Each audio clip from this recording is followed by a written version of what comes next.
bring in some M&E reports and tell the people of Papua New Guinea what's happened to these massive public investment funds that have been spent.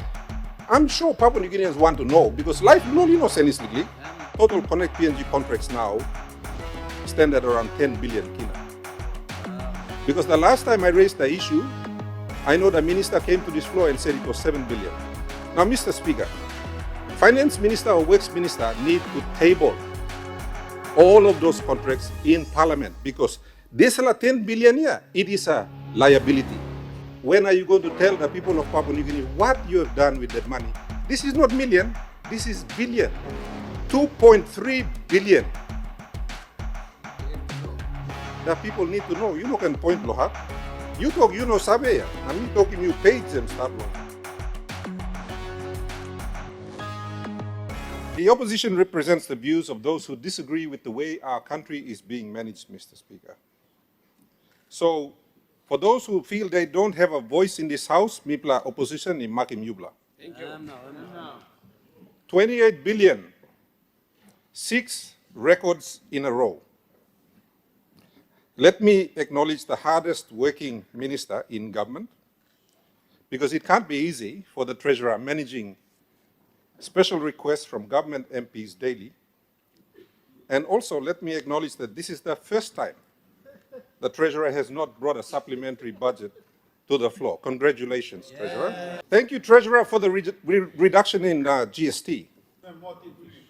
Thank you for raising a lot of revenue every year.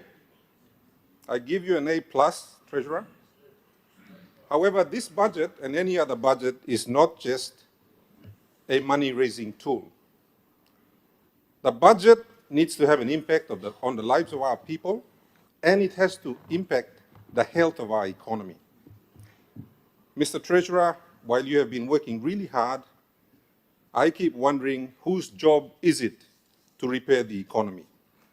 Mr. Speaker, I have a problem with the transparency on actual cash transfers. Early this year, the Treasurer failed to table the final budget outcome for 2023. Yes. In that report, which came out of Treasury, a total of 1 billion kina was transferred to certain provinces, as indicated in that report. To this day, we have not been told which special provinces received this 1 billion kina.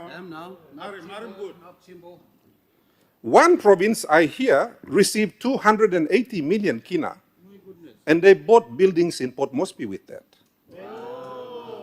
So, Yuplol, Sipik, or Simbu, or Central, or New Island, who side through Ikisim, Sampla scale below Desla 1 billion.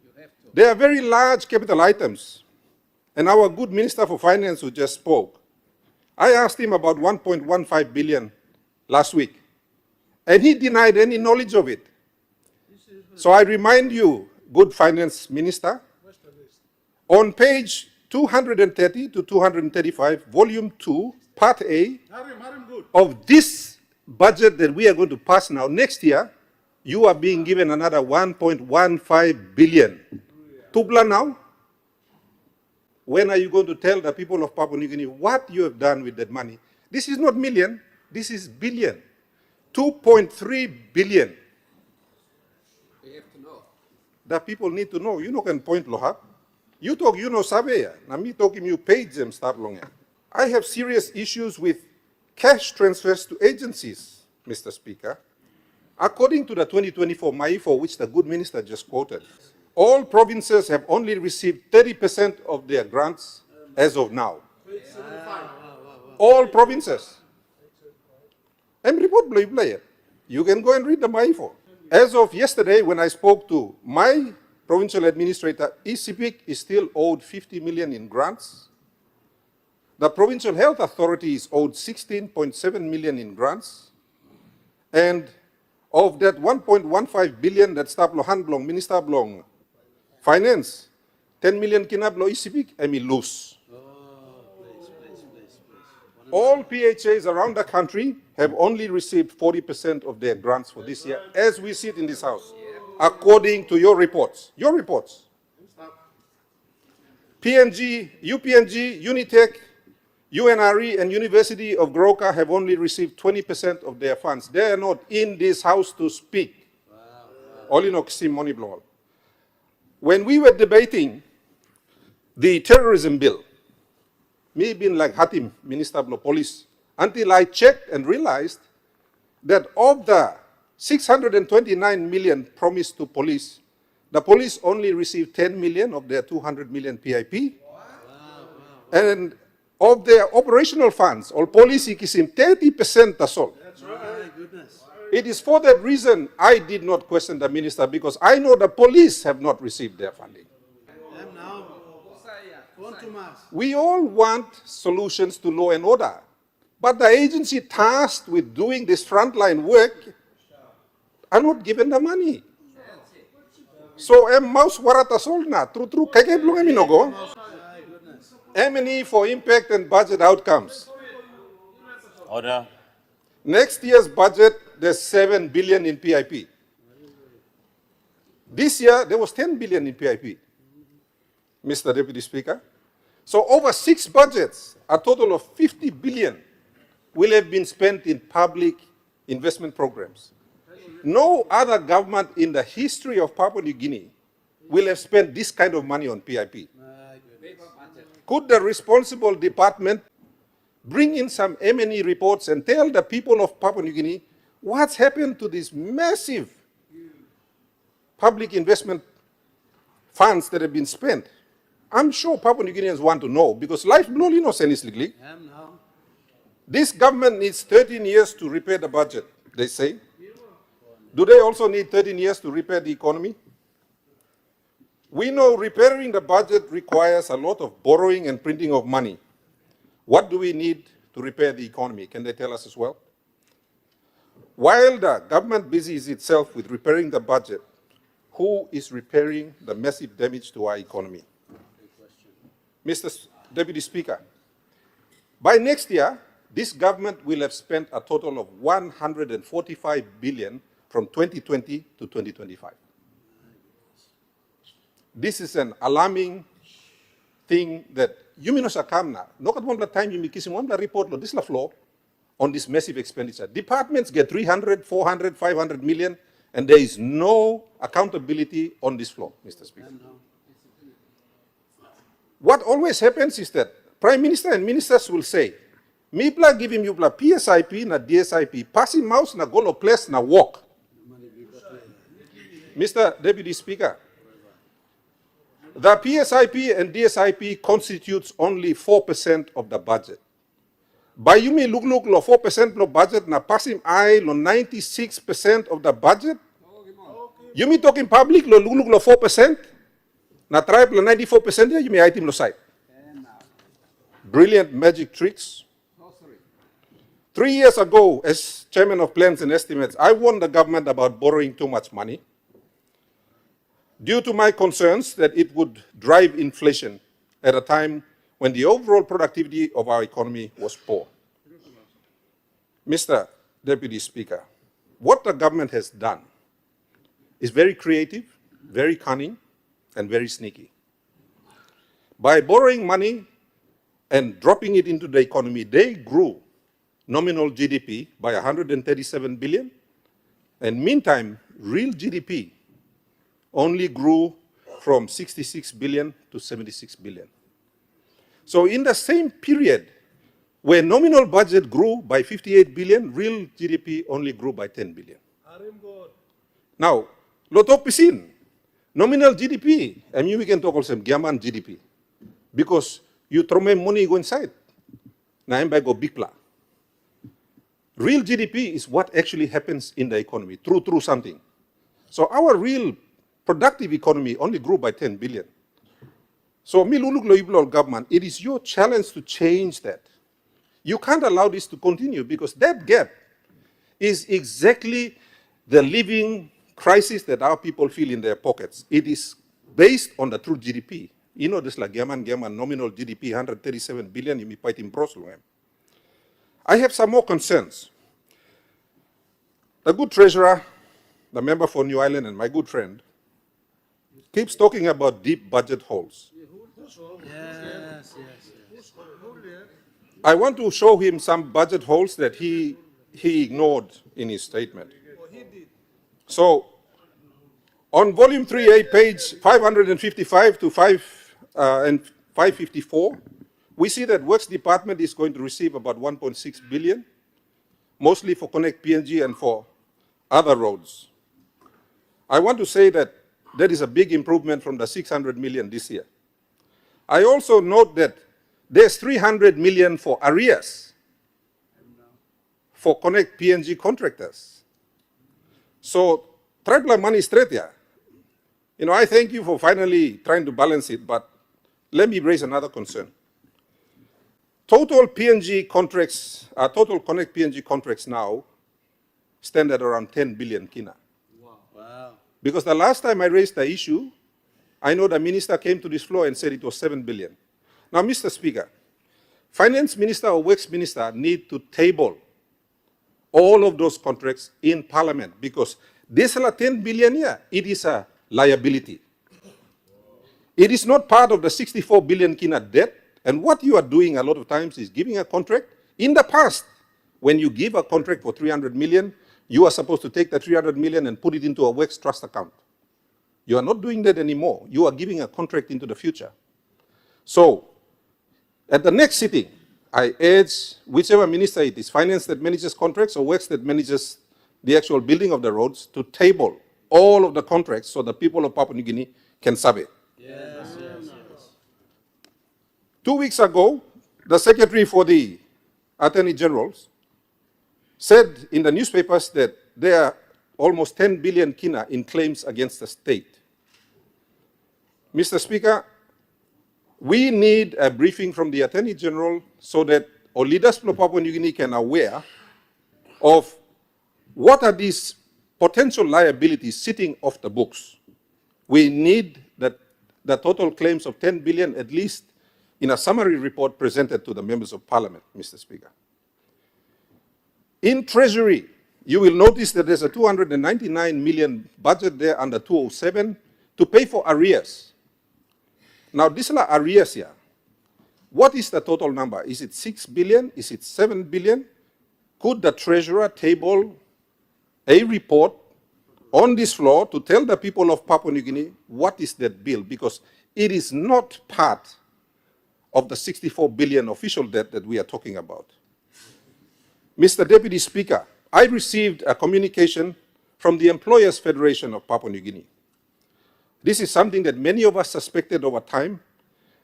Now, our businesses, our honest, genuine businesses, based on the fact that the government automatically removes 10% GST, they are owed between 3 and 4 billion in GST rebates. Now, they have written to the government, and the government refused to respond to them.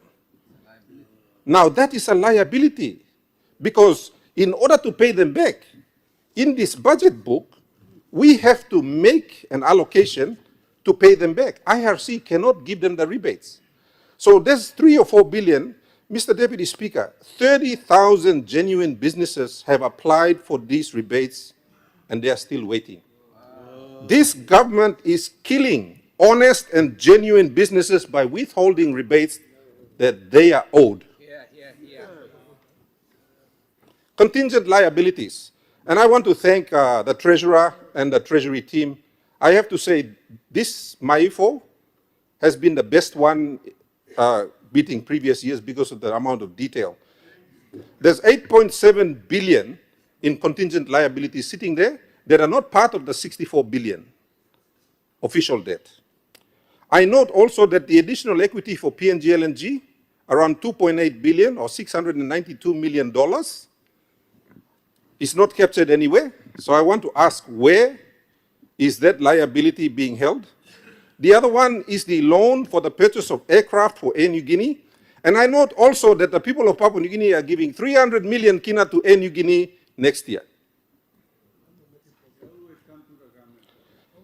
So, there's 3.4 billion kina dinau lo bai mo nubla balus lo Air New Guinea. Em bai mi putim lo wanem hap. If I add it up, that gives us 6.2 billion in additional loans that are sitting off the books. Suppose me edi molgada desla number, that's 45 billion kina in potential debts that are not part of the 64 billion that is the official debt. Now, Mr. Speaker, future governments are going to pay this. And I believe that under Section 209 of the Constitution, the government has a responsibility to report on these liabilities, which it has not done. On the 200, and I note that the good Minister for Finance said that we will be debt-free by 2034. I don't know how many of you will be alive by then, but that's a long time to wait for the people of Papua New Guinea. On the 200 billion kina economy, let me just say that, and I quote our good Melanesian Prime Minister, he tells us that the economy is growing so rapidly compared to previous governments. Yes, in nominal GDP only. And that's only true for government finances. It's not true for everyone else. The only people that seem to be making good money are Connect PNG contractors. Mr. Deputy Speaker, the fastest way to achieve a 200 billion kina economy is to devalue the kina. You devalue it, and suddenly you have a 200 billion kina economy. So we are on target to achieve that goal because we are devaluing the kina. Not so smart, are we? On the debt to GDP ratio, again, very sly, very smart, very cunning. Because the Fiscal Responsibility Act requires that the debt to GDP ratio is calculated against nominal GDP. Mr. Deputy Speaker, they're very smart. They just borrow the money, throw it in, and it pushes the debt to GDP ratio down. You can print money to do that, and that's what we've been doing. So it looks good on paper, but all man meri law, outside here, all pilimpen. So this printing money, which is brilliant for balancing government books, borrowing money, getting money out of central bank, is a brilliant trick. But I want to thank the Honorable Richard Masere and NSO for releasing the real numbers. Let me congratulate you, Minister. Well done. Another alarming development, and I like the fact that the Treasurer gave us a very short, I think his shortest budget speech so far. So it's a very short one. Thank you, Treasurer. Nothing to brag about. The interest payments were not mentioned. 3 billion this year. Next year, 3.5 billion, as the Deputy Opposition Leader and Shadow Treasurer said. Now that number is going to grow. 12% of next year's budget, envelope begim dinautason. Why is the government so quiet on these things? Very sneaky. These are ninja tactics, Mr. Deputy Speaker. So rather than you may just soy more lo wanem ha go wrong, Mr. Speaker. Me like give him all sampler free advice lo how lo all can fix him economy. The missing medicine for our economy lies in the real private sector, not your Connect PNG contractors, not your medicine suppliers, but the real private sector. The real ones that pay taxes. Not those that you are renting and buying offices from, the real ones. Mr. Deputy Speaker, the government promised the people of Papua New Guinea 1 million jobs. In this policy document, our good treasurer tells us that they are only producing 10,000 jobs a year. So, you want to fix real GDP, you need real jobs, not paper jobs. Give the people of Papua New Guinea the 1 million jobs you promised. And you want to know how you do that? Well, first of all, get the real private sector going. Pay them back the money that you owe them, because you blood dinaw longol na puti money inside lo budget. Pay them back so they can get their businesses going, and they can employ people and help you to create jobs. Why na you blood one thing also? There's la budget 28 billion ya, but creating work 28 billion ya. And creating 28,000 jobs, that's all Connect PNG. It's not creating jobs anywhere else. It's keeping 28,000 people employed. That's it. Not good enough. In the 2023 business survey of 100 business CEOs in PNG by the International Trade Administration, the business people in Papua New Guinea listed the following as the biggest impediment to doing business. Number one. Honorable Governor, Yes. it's your 20 minutes. Minister, of debate has lapsed. can I take 10 minutes from the opposition leader? I would ask you to Okay, let me finish up. Can I finish up? incorporate your speech. Let me take all our time. I'll finish up. Is that okay? I want to finish up, Mr. Speaker, by reading a message from a doctor this morning to all our leaders. Thank you, Governor, for being our voice. I said in the National Health Conference a few weeks ago, and the PM told us that we needed to care more, do more, and that we doctors are highly paid. I felt insulted because we had not received any money to do our work. We walk, drive to aid posts, health centers in difficult geographical areas with no road accessibility, and sometimes we often buy medicines for our patients. My goodness.